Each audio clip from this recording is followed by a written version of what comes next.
तीसरे दिन team India के खिलाड़ियों ने इंग्लैंड की जीत का आखिरी रास्ता भी बंद कर दिया। सुबह सुबह गेंदबाजों ने इंग्लैंड की उड़ाई धज्जियां, फिर जायसवाल ने रही सही कसर पूरी कर दी। दिन का खेल खत्म होने तक टीम इंडिया ने इंग्लैंड को हार की दहलीज पर खड़ा कर दिया। राजकोट टेस्ट का तीसरा दिन शुरू तो बेन डकेट के हुंकार के साथ हुआ था, लेकिन खत्म जायसवाल के वार के साथ हुआ। 22 वर्षीय बल्लेबाज ने अपने करियर का तीसरा टेस्ट शतक जड़कर अंग्रेजों को बैकफुट पर ढकेल दिया। पहली पारी में भारत ने 445 रन बनाए थे, जिसके जवाब में दूसरे दिन के अंत तक बेन डकेट के शतक के बूते मेहमान ने 35 ओवर में ही 207 रन जड़ दिए थे। तीसरे दिन भी यही आलम रहने की उम्मीद थी, लेकिन हुआ बिल्कुल उल्टा। इंग्लैंड की टीम केवल 319 रनों पर सिमट गई। साथ ही दिन का खेल खत्म होते हुए यशस्वी जायसवाल के बूते भारत ने 196 रन बनाए और 322 रनों की बढ़त हासिल कर दी।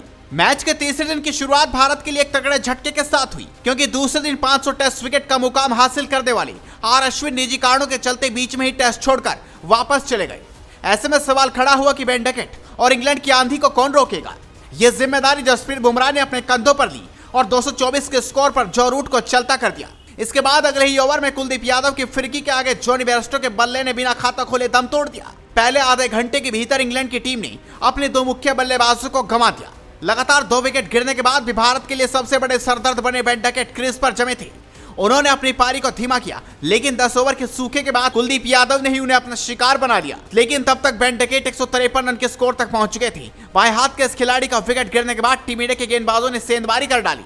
महज 85 रन के अंतराल में इंग्लैंड ने 8 विकेट गंवा दिए, जिसमें सबसे ज्यादा शिकार मोहम्मद सिराज ने किया। उन्होंने 4 विकेट झटके। बेन स्टोक्स के 41 रन के बूते इंग्लैंड ने 319 रनों का आंकड़ा हासिल कर लिया। इसके अलावा Ben Fox, Rehan Ahmed, Tom Hartley और मार्क वुड का भी कोई खास योगदान नहीं रह पाया।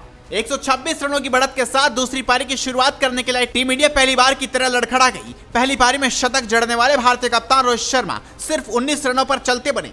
इसके बाद यशस्वी जायसवाल और शुभमन गिल ने मोर्चा संभाल लिया, जिसमें यशस्वी जायसवाल ने इंग्लैंड को उन्हीं के अंदाज में कूटना भी शुरू कर दिया। उन्होंने पहली 73 गेंदों में सिर्फ 35 रन बनाए थे, लेकिन इसके बाद 81 गेंदों में 61 रन तक पहुंच गए, जिसमें 28 ओवर में उन्होंने बैक टू बैक 2 छक्के जड़े। फिर अपना शतक पूरा करने के लिए सिर्फ 122 गेंदों का सामना किया, यानी कि उन्होंने 49 गेंदों में 75 रन जड़ डाले। दिन का खेल खत्म होने से पहले यशस्वी जायसवाल 104 रन बना चुके थे और उनकी पीठ में कुछ समस्या हुई, जिसके कारण वो रिटायर्ड हार्ट हो गए। इसके बाद आए रजत पाटीदार, जिन्होंने 10 गेंदें खेली लेकिन अपना खाता नहीं खोल पाए। शुभमन गिल अभी भी 65 रन पर हैं और कुलदीप यादव नाइट वॉचमैन के रूप में 3 रनों पर नॉट आउट हैं। देखते हैं अब चौथे दिन मेजबान कितने रन का लक्ष्य रखने में कामयाब हो पाते हैं। तो आप भी इस खबर पर अपनी राय दीजिए, इस खबर को शेयर कीजिए और जुड़े रहिए हेडलाइंस स्पोर्ट्स के साथ।